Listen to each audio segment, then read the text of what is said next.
Hello viewers, welcome to IT System Admin and Information Technology Learning Tutorial channel for you.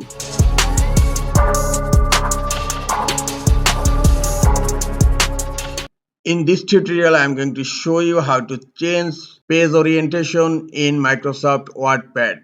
Sometimes it becomes very important for you, so don't forget to watch full video. To change page orientation in Microsoft WordPad, go to Microsoft WordPad and open the document, and then click on File tab on upper left corner, then click on Page Setup, and here you will find orientation, and now landscape is selected. If you want to change to portrait, just select on portrait, and look, the portrait is set, then click on OK.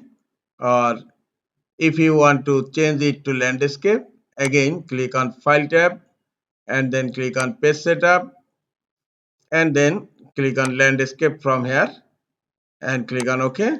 Look, the page orientation has been changed successfully in my Microsoft WordPad. This is all for today. Hope this tutorial is helpful for you. Keep watching for next tutorial. Thank you very much.